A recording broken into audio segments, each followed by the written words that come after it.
All right, what's going on, y'all? It's your girl Chante, host of the Chante Show. Once again, I got a very special episode for you. I got one of my nearest and dearest friends, Jay Marley, back again for the second time. How you doing today, Jay? I'm actually feeling great today. How you doing? You feeling great? I'm feeling great. I'm feeling great as well. I'm feeling great as well. Like I said, I could complain, but who would care? You know what I'm saying? So, with that being said, ain't nothing to it but to get to it. Jay, do you got some motivation for us today? Mm. You know what? I don't have anything prepared, but I will tell you that I know last time I told you to keep going. This time I'm going to tell you don't be lazy. Yeah. Don't be lazy. Just get up, do what you got to do. You know what I'm saying? If you have something you need to do, get it done. You'll feel so much better when you get things accomplished. It's not out, my bad. Let me see. You feel so much better once you get things accomplished. You can, even if it's a small accomplishment, you can celebrate that. If it's a large accomplishment, we all gonna celebrate. But don't be lazy. That's my motivation for you. Get out and get it. I like that, Jay. Don't be lazy. And the funny thing is, it really goes perfect with the motivation I have for today. Let's hear it. My motivation is you don't deserve better until you require better. There you go. You know, and other people can't determine your worth. The reason I say you don't deserve better is because a lot of time you see people going through stuff or dealing with situations, and us from the outside looking in, knowing that person and considering that person to be a good person, we'll say, "Oh, you deserve so much better," Yeah. even if it's something like they're not getting paid enough at their job. They've been at their job for 5 years and they're still getting paid pennies, not getting any type of raises. They go in every day, work their ass off, and nothing. And you know, us knowing that person will say, "You deserve so much better. You deserve so much better." But what if they don't? If they not going to go get it. If they're not going to go get it, why do they deserve better? Yeah. If they don't think that they deserve better, if that's what they're accepting, who am I to say that you deserve better? Just because I think so? And I mean, even the same thing, I see this a lot with relationships. If she is in a relationship where this other person is, let's say, cheating or just being an asshole, but even if this person made their intentions and their personality and their actions clear from the beginning, people will still say, "Oh, she deserves better." You know what I'm saying? She could be dealing with this asshole that's cheating on her, treating her like shit for 10 years, and people will say she deserves better. Why? Yeah. Why does she deserve better? If that's what she's That's what accepting. she- Why does she deserve better? As a lot of black people would say, if you like it, I love it. Yeah. You know. And that's just what it is.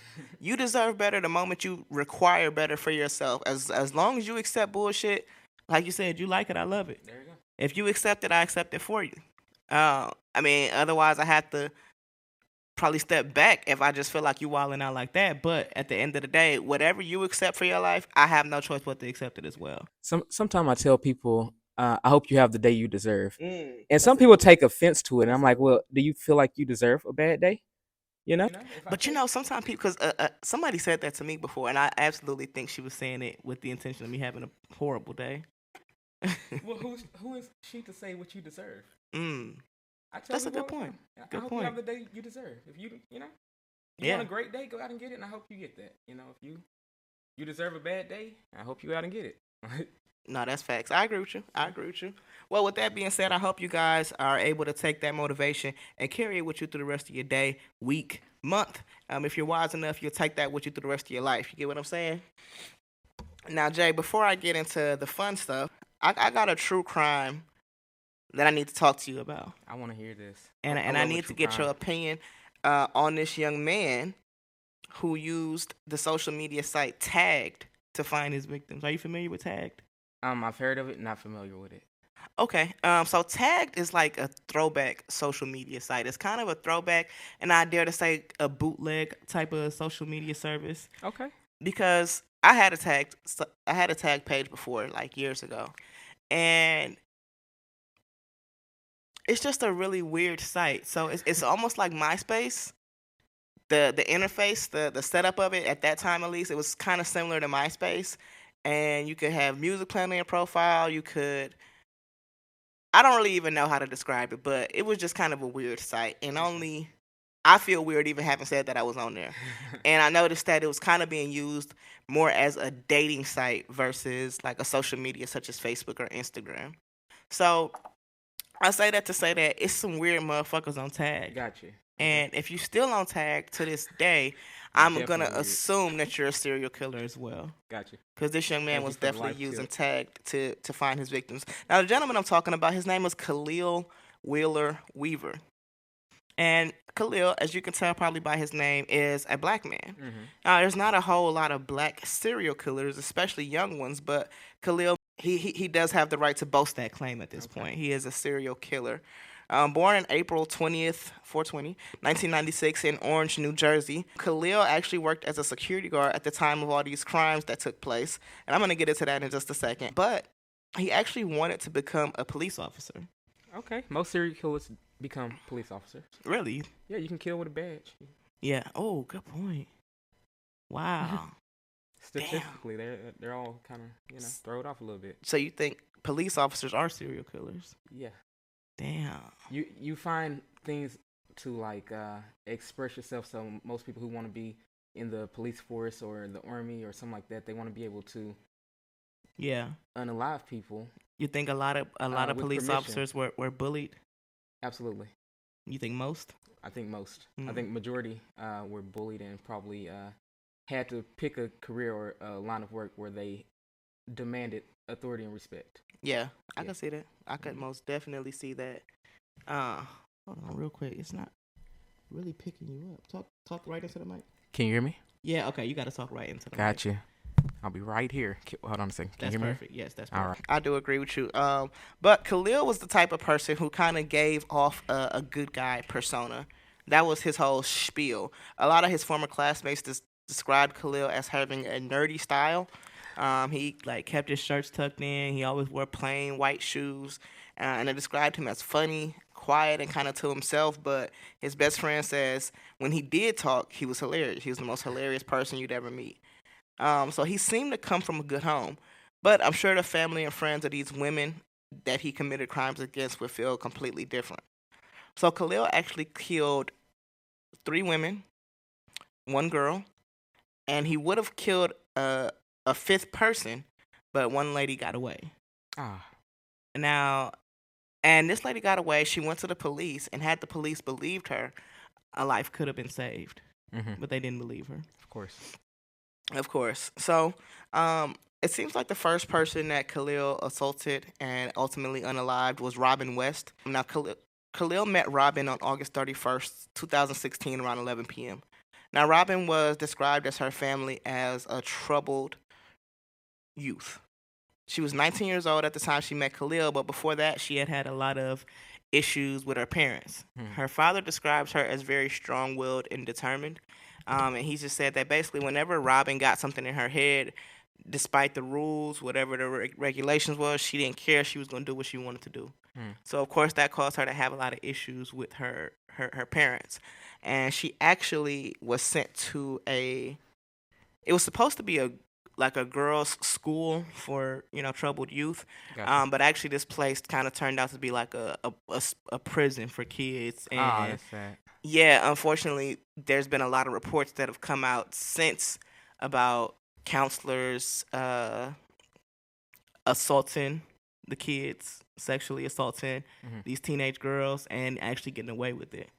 So, yeah, Robin had some troubles, and that may be what caused her to turn to sex work for money versus trying to find some type of other source of income. Yeah.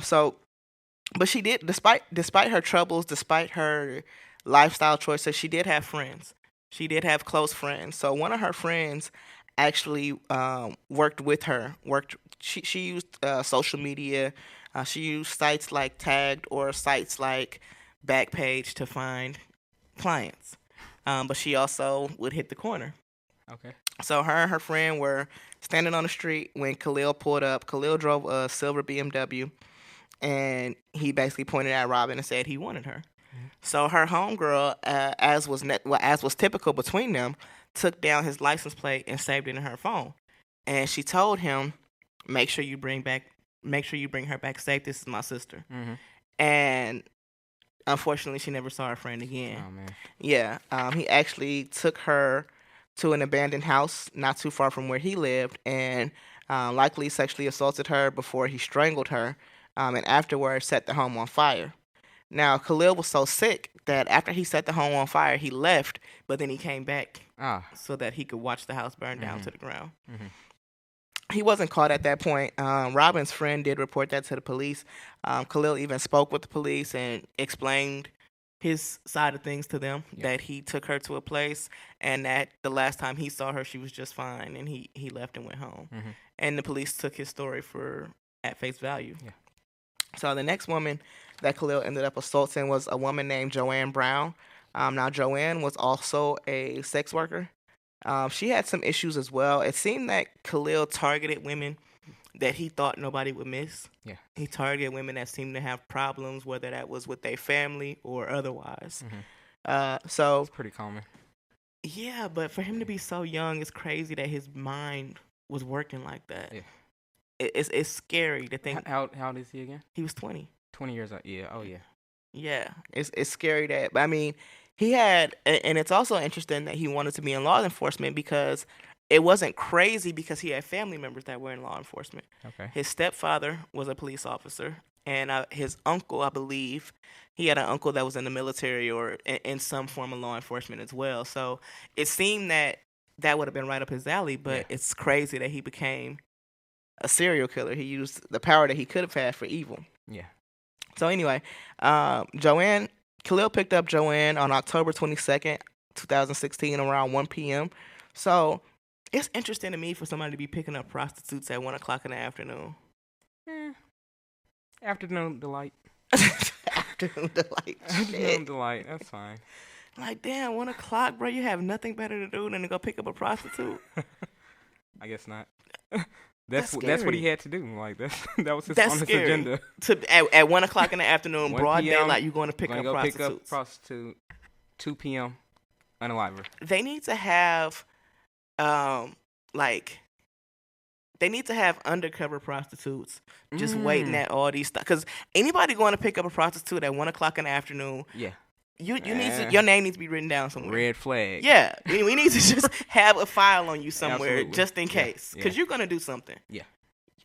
So he picks her up, and just like with Robin, Joanna had friends, despite the fact that she was a sex worker. And I think that we have to eventually take away the stigma of sex work. You know, I know that it's not the safest job, or it's certainly not a career that's looked on with respect or anything like that. Right. But we have to take the stigma away because these women are women that had people in their lives that cared. Despite the fact that they had these issues, they may have had issues that strained their relationships, but they still had people that cared about them. And if only they could have been themselves. You know what I mean? It could have prevented a lot of it could have prevented this, maybe. Like I said, Joanne was a former exotic dancer. She was a sex worker at the time, but she also had issues with her family because she was bipolar and schizophrenic. So Khalil picked her up, and Joanne actually always would check in with her homegirl whenever she went with the client or whatever. So in this case, it was a really interesting turn of events because she had left her cell phone with another one of their friends. So... But the good thing was she decided to use Khalil's phone to call her friend. So that meant that not only was the location pinged on the cell phone, but the friend had Khalil's number. So there was another trail that led directly back to him. So same kind of situation with Robin. He has a very kind of direct course of events he likes to take. He took Joanne to an abandoned house. He actually wrapped her head in duct tape and strangled her with a jacket. And I mean, it was weeks before she was found. Same thing where her friend goes to the police and tells them, "Hey, this is the last person she was with," and Khalil just weasels his way right out of it and just tells them, "Hey, when I left her, she was okay." Yeah. Now the lady he made a mistake with was Sarah Butler. Let me just pull that one up. That sounds like a name you don't play with. These are all black women, though. That sounds like a name you don't play with. Sarah Butler? She come from a strong line of blackness. You know what I'm saying? So I'm not really sure. I guess maybe Sarah was just kind of... I'm not even sure how she got wrapped up with Khalil. She wasn't a sex worker. Sarah was actually enrolled in school at the University of. I'll find it. Don't worry. Okay.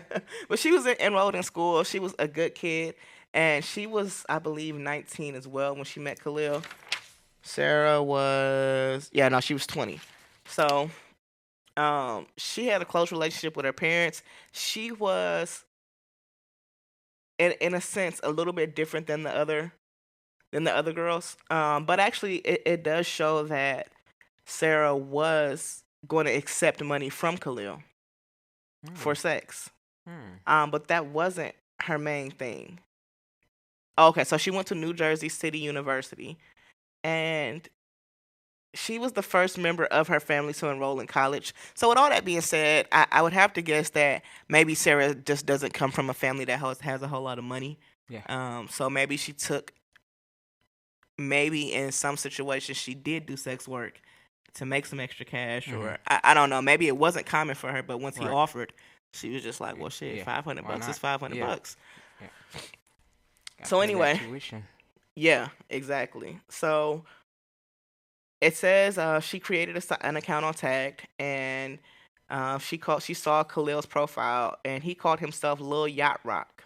Okay. So he texts her and says, "You want to make some money?" And then he texts her and said, "Sex for money?" with a question mark. Very direct. Yeah. So Sarah texts back and said, "Wow." So just another thing that makes me think that this is not something that she was accustomed to or probably had even done before. Yeah. Because if sex for money is something that you're used to, you wouldn't be surprised by somebody saying, "Can I give you money for sex?" Yeah. So anyway, Sarah texts back, "Well, how much money?" Okay. Questions that need answers. I'm not even mad at you. I'm not mad. And he said, "How much are you looking for?" And she said, $500. And so Lil Yacht Rock, who was Khalil, said, "Okay." And she texts him back and says, "You're not a serial killer, right?" LMAO. Right. Her spidey senses were speaking. Her spidey senses were tingling. Yeah. If only she, just listened to herself. Yeah. I hate it. Yeah. But Khalil said no. Obviously. He said he wanted to meet soon because he had to leave for work. So she agreed to meet, and then at the last minute, once again, her spidey senses were going off. At the last minute, she changed her mind. She stood him up. But 2 days later, she reconsidered. She texted him and said, "Sorry about the other day. I just got really nervous. I felt like an ass, but your voice and your pick don't seem like a match." And Khalil responds back and says, "I'm a really cool guy when you get to know me."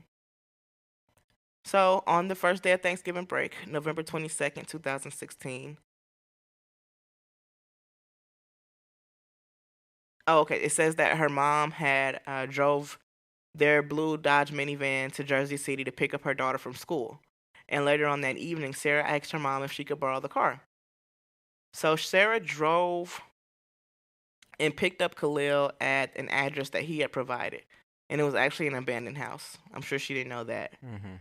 Now, inside the house, that was actually the same house that Khalil had taken Joanne Brown inside of. Oh, wow. And killed her. Wow. And her body was still inside at that point. Oh, wow. Yeah, it was about 7 weeks before they found Joanne. So this was about a month later. Now, Khalil had her stop at a gas station. He got out and purchased condoms. And after that, it says that hold on.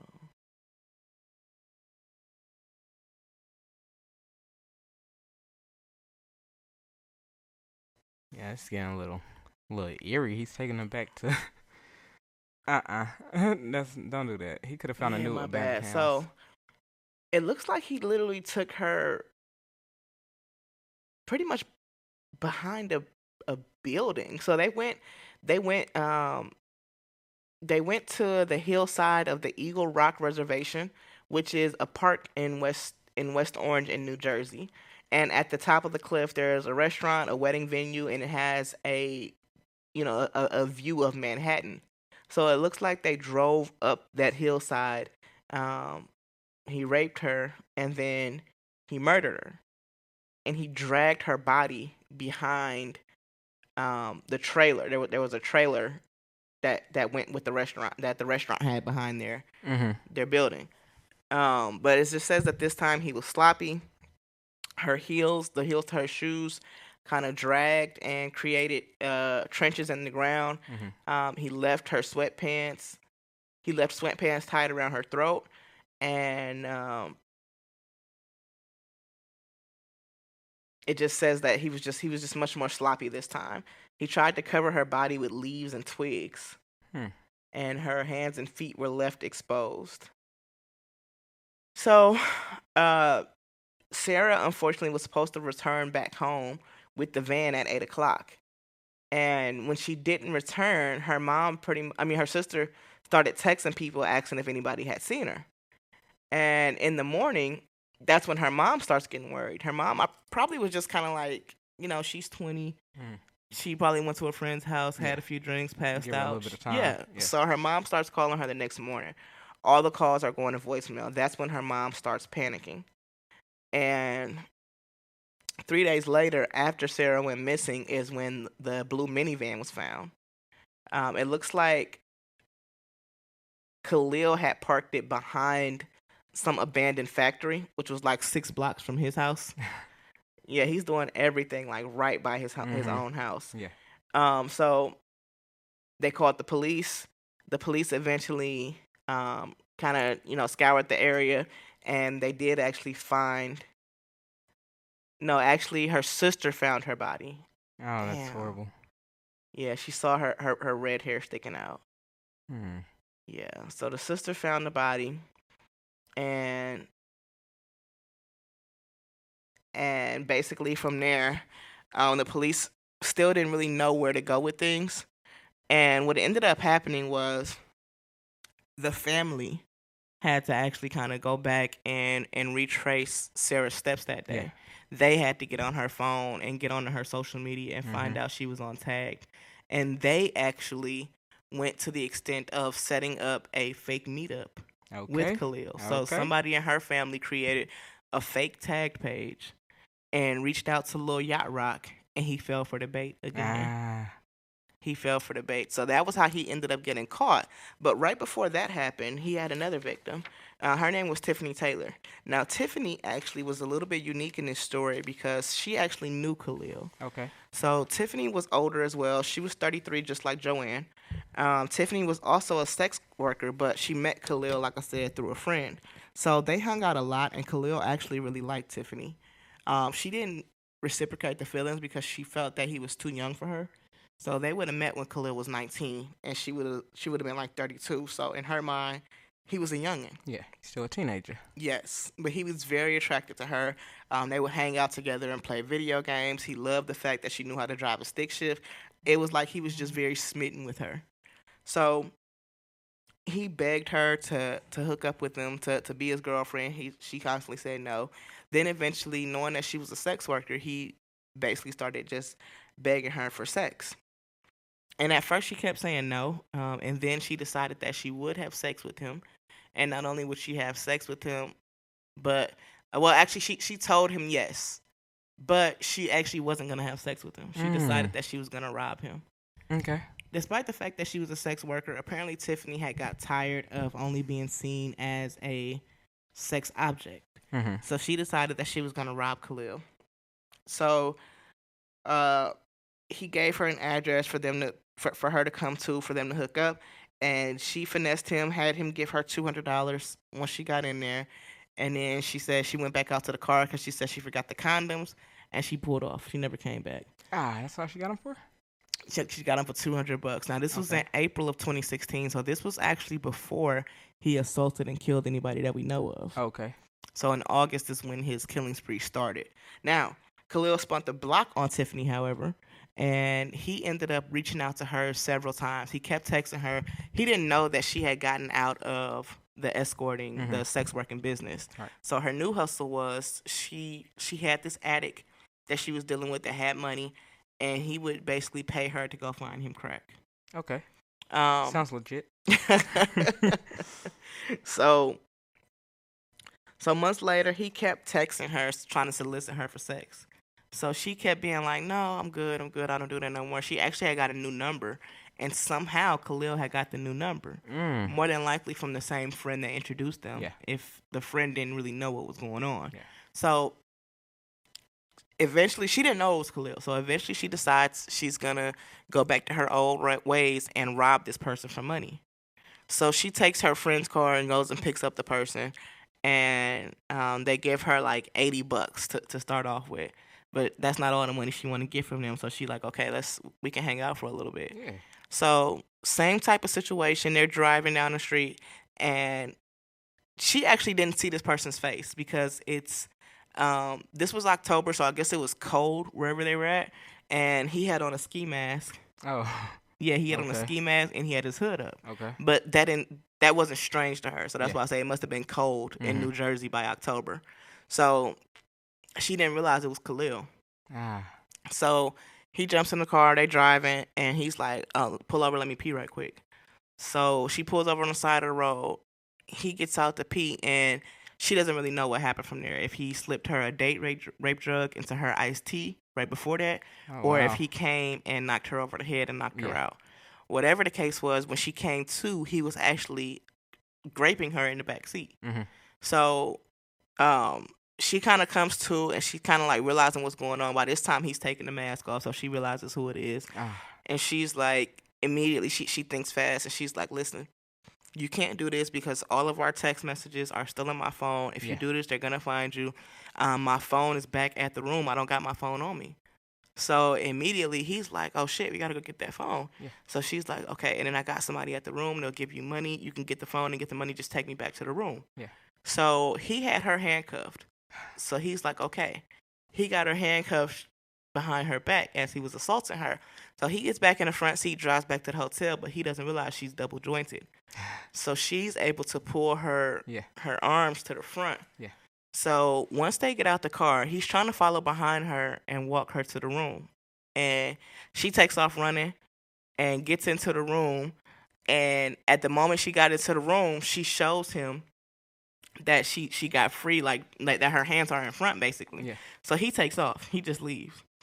And same thing, she calls the police. This would have been right before he assaulted Sarah Butler. Okay. So I don't have the date right here in front of me. Whatever the case was, she calls the police and tells them what happened, and the police treat her as if she's lying. So the police officer is like, so what do you mean he took the handcuffs and he put them behind your back? You let him put the handcuffs on you? You just let him do that? So where did he go? He took off running. So why would he do that to you though? Like they completely don't believe her. Just like they didn't believe the other girls. So fortunately, if it wasn't for Sarah Butler's parents putting together that plan, Sarah Butler's family and friends, because it wasn't really her parents, it was more her sister, I feel like. If it wasn't for them putting together that plan, setting Khalil up, and then having the police from there, once they told the police what they were doing, once they caught him and the police apprehended him, his phone pretty much told the whole story of what happened. So I want to know how, like, what was the call? Like, I get they set the plan up. Gotcha. What was the plan and how'd that go down? Because at this point, you got to still prove that, you know what I'm saying, he at least is trying to kill you. Yeah. So, okay. So what happened was, this was actually Sarah's sister's friend that came up with this idea. Okay. So she created a fake profile on Tagged using somebody else's name and picture. And Khalil's profile was actually the first one that popped up. So she clicked on his profile, sent him a thumbs up, and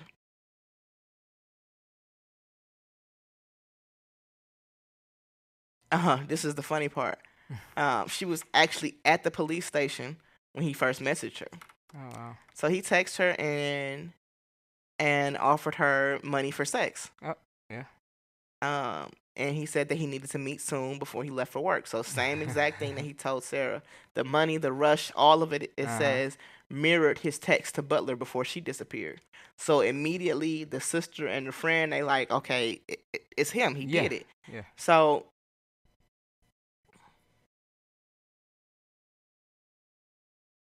hold on. Okay, so she basically was telling him that she couldn't meet right away.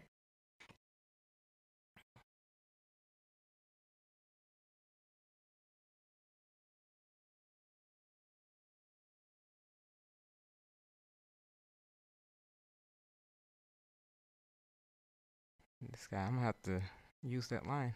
Let's meet up before I have to go to work. It's funny. Okay,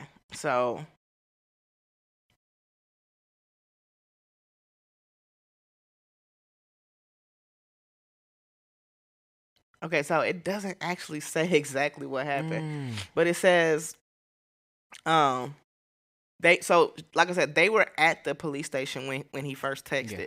So what ended up happening was she told the police what was going on. They sent 2 detectives to the meeting with them. He told her to meet him at Panera Bread. Okay. So once they got to Panera Bread and the officers actually ended up confronted him, they got his real name because in the past he had been giving police fake names. Okay. So even though all these crimes took place in the same vicinity, they were like a couple of them were in different like little towns. Mm-hmm. So it would be similar to if something happened in Balch Springs and then something else happened in Mesquite. Yeah. So that's kind of another reason he was getting away with this shit. But now they had his real name. So they did also let him go again. Okay, so I was mistaken. When her sister saw her hair, they hadn't found her body. It was just her hair.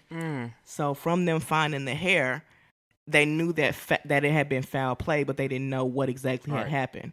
So that's why they let him go at that point. And then on December 1st, that's actually when they found the body. So like almost a month later is when they found her body.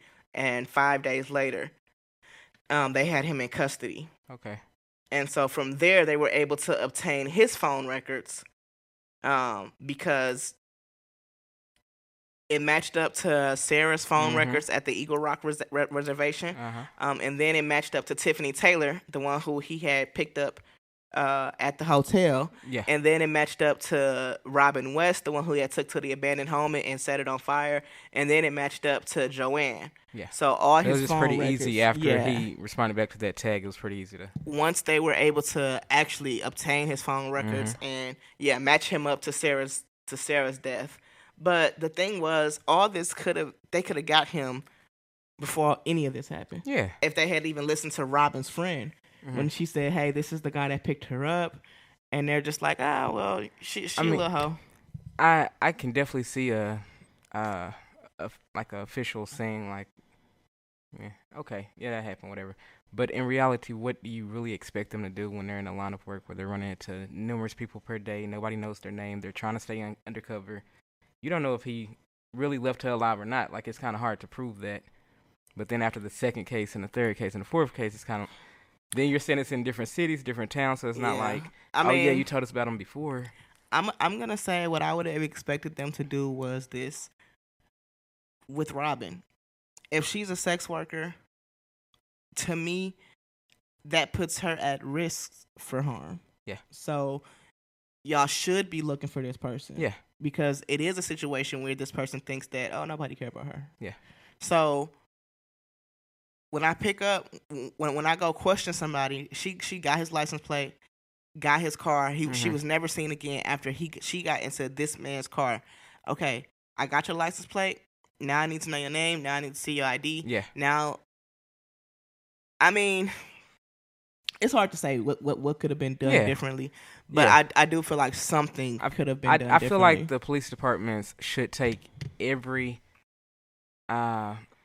accusation or complaint at least serious enough to do the least of investigation.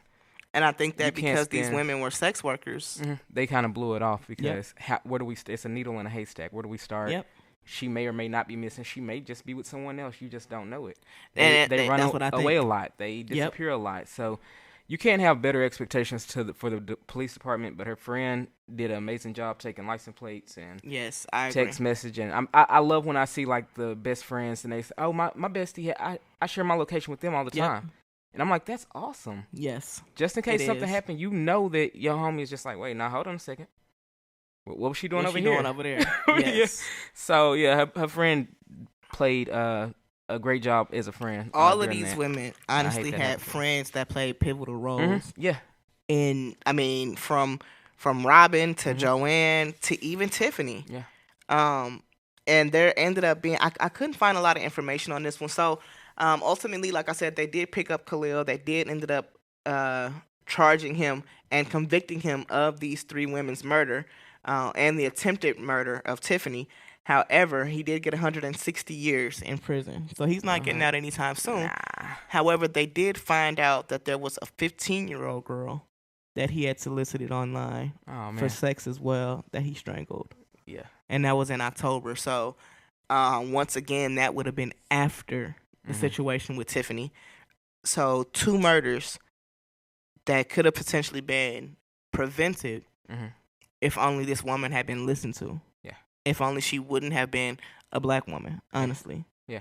Because if a white woman comes to the police and says, "Oh, this man just tried to kill me," they're taking that serious. They're gonna get on top of it. It's gonna be in the news. It don't matter what line of work she's in. It doesn't matter. If she said it, that most likely happened. And let's get to it. Call of action. So, Khalil Wheeler Weaver, I hope you enjoy your multiple life sentences in prison. Actually, I don't hope you enjoy. I hope you get raped every day. Most likely. Hopefully, he's somebody's girlfriend in there by now. Most likely. You said he assaulted a 15-year-old online. Somebody's going to assault his butthole in jail. And that's what I look forward to. Yeah. Like, I would love to get an update on that for somebody to reach out and say, hey, my cousin is in that. Yeah, he's in that high maximum security prison with Khalil, and he said he, took him for a round last night. He said he stretched out his butthole a little bit. I'm going to put $10 on that person's book for commissary. I'll put 20. I got you. So go ahead and handle that for me. There it goes. And I got you. All right, now let's lighten things up just a little bit. All right. I feel like that was just a little bit heavy. That was a little dark, but it happened. It happens, and it is fuck Khalil for life. So let's do a couple Am I the Asshole real quick before we get up out of here. Let's see what I got here.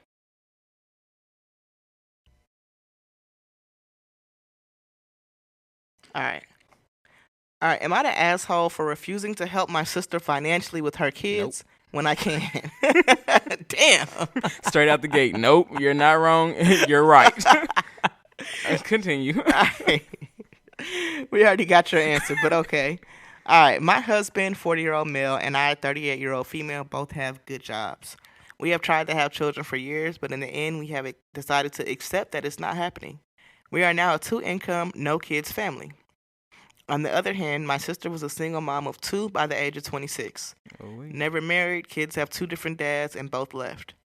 Then she met a single dad of 1, so a total of 3 kids, and married him right away. Since then, they have had 5 more kids, total of 8. Now she just announced that she's pregnant again. She doesn't work, and he works long hours and doesn't lift a finger at home. Now my parents and my sister are pressuring me to pay for my nieces and nephew's nanny. I told them that my sister made a choice, so why should I sacrifice my savings? I paid for my own college and saved up instead of splurging. My sister said my nieces and nephews are the closest things I have to a child, and that I'm selfish for caring more about my dog and cat. Although I do buy my nieces and nephews presents all the time, she's referring to my pets being loved by my husband and me. Both my parents are calling me selfish and jealous because my sister can have beautiful kids and I can't. Am I the asshole for not contributing to my sister's kids' nanny? No. No. Your opinion has not changed? My opinion has not changed at all. It actually got stronger. It's a stronger hell no at this point. Damn. Okay. You can't pressure me to do anything with my money that I don't want to do. Secondly, it sounds like she does for those kids what she wants to do. Yeah. And thirdly, that's not her kids. Those are not her kids. And I have nieces and nephews, and I just feel that way. Like if my sister needed me or needed something, I'm going to try to get that done. But if I feel in my heart, I'm not doing it. I'm not doing it. You don't call my phone. Don't say, "Hey, you're an asshole for this. Hey, you're jealous and you're." No, I'm not. I'm saving. You know, like I don't. For real. That's my money. If I wanted to spend it on kids, I'd have a kid. And then also my thing is, I don't get what people don't understand about. You catch more bees with honey than with vinegar. There you go. If you want somebody to do something for you, the best plan of action is to not call that person jealous and selfish. Because I'm not going to go home thinking, damn, she called me jealous and selfish. Am I being jealous and selfish? I'm going to go home thinking, fuck that bitch. Fuck her. Oh, y'all. Oh, that's what you want to call me. Oh, I'm jealous and I'm selfish. Well, let me keep my jealous, selfish-ass money over here with me. Call me what you want. Don't call me broke. Do you hear me? Whatever. Call me what you want. You the one calling my phone for money. Like that is big facts. Okay. Yeah, nah. Financially, I do feel like I don't feel like you have any obligations with your money. That's including rent. If you don't want to pay it, don't pay it. If you don't want to pay your electric, don't pay it. You don't want to pay your best friend back, don't pay it. But there's consequences to it, and it's just, you know, you gotta deal with it. She don't want to do what she want to do for her nieces and nephews. So just take the heat. Your parents talking smack, but you ain't got to do nothing you don't want to do. I think I would tell my parents, like, hey, listen, whatever you want to do for your grandkids, that is your business. So listen, as a matter of fact, whatever you had planned to leave for me in the will, whatever you have for me in the estate, take care of the grandkids with that. We good. Yeah. We ain't got no kids, like you said. I'm going to leave my cat and my dog all my money. Yeah. So with that being said, you take care of your grandkids, and everything should be fine, right? Yeah, that would have been the first thing out of my mouth. Like, oh, you should help yourself. You do it. Yeah. You had that child, and she had a child. So what does that got to do with me? 8 children. She has 8 of them. If you couldn't afford 7, I'm sure. So why would you have 8? You know? I can't understand people. That's like child abuse to have that many kids at this point. At that point, it's irresponsibility. Because all your kids are not getting they're not getting what they need. The ratio is off. It's 8-1 or 8-2. Well, the dad don't do anything around the house. The dad don't lift a finger. So it's 8-1 ratio. And what do you think those boys are learning? So now we letting more shitheads out into the world. I think they don't have to do housework or learn how to cook and clean. Yeah. They just need to play football and I guess jack off all day. Then we got the ladies who just want to have 8 kids and walk around barefoot and pregnant at home. And that makes no fucking sense. We're not doing that next generation, all right, guys? We're not doing that. It's 2023. Bro, we have social media. Yeah. We have television. We have an abundance of streaming services. There is not a single reason in the world for you to sit up there and have 8 kids, what sounds like back-to-back. It sounds like it. There are other things to do. Yeah. So, you're right, not the asshole. And whoever your sister is, just tell her from me here at the Chante Show, a big hearty fuck you. Matter of fact, not fuck you, bitch. You need to stop getting fucked. You're sick. First off, there you go. There you go. Sick as hell. Okay, let's get into another one. What we got? Oh, this one looks like it might be good. Let's hear it. Shit, it's long as fuck. Nah. This is way too long.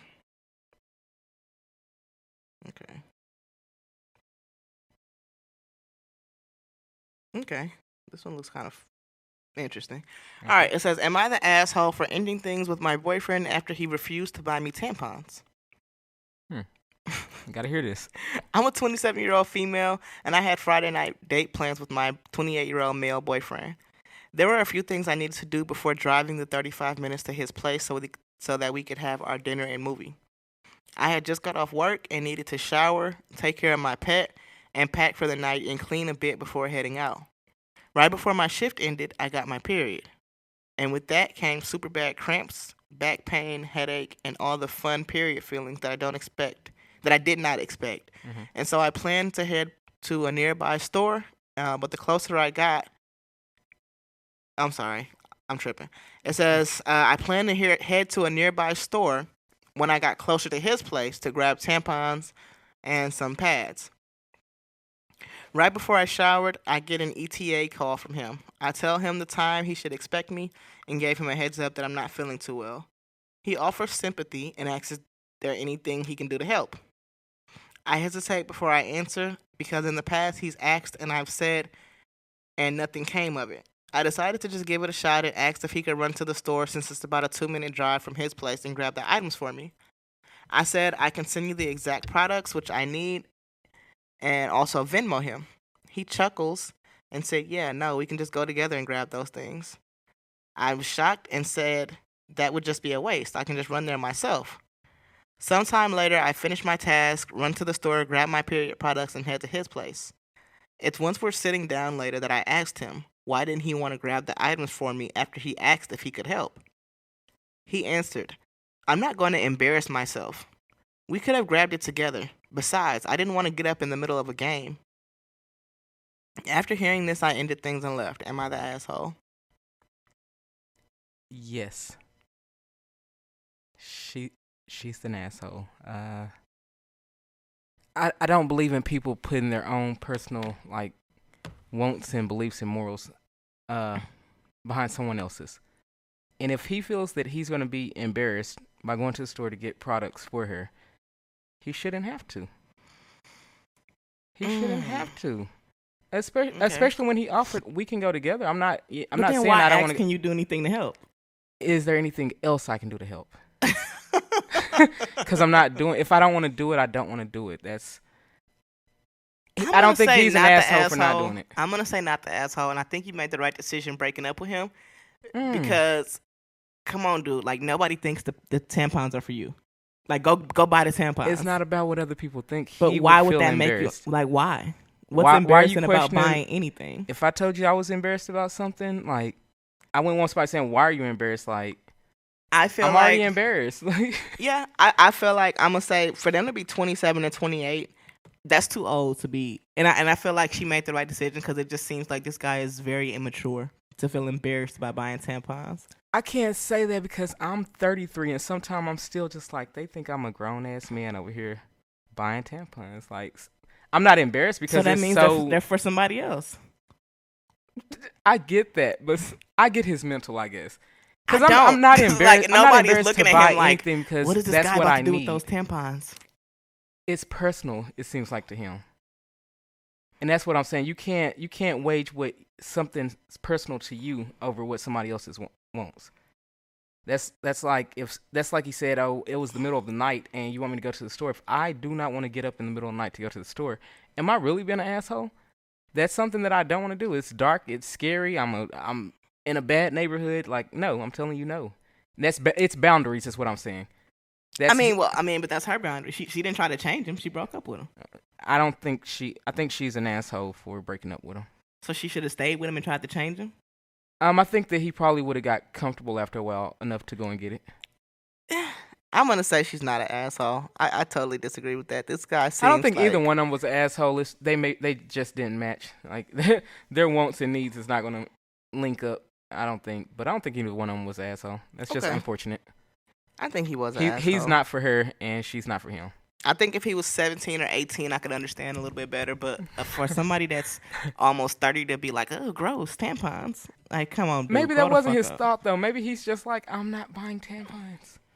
I'm not going to go do that. No. Yeah.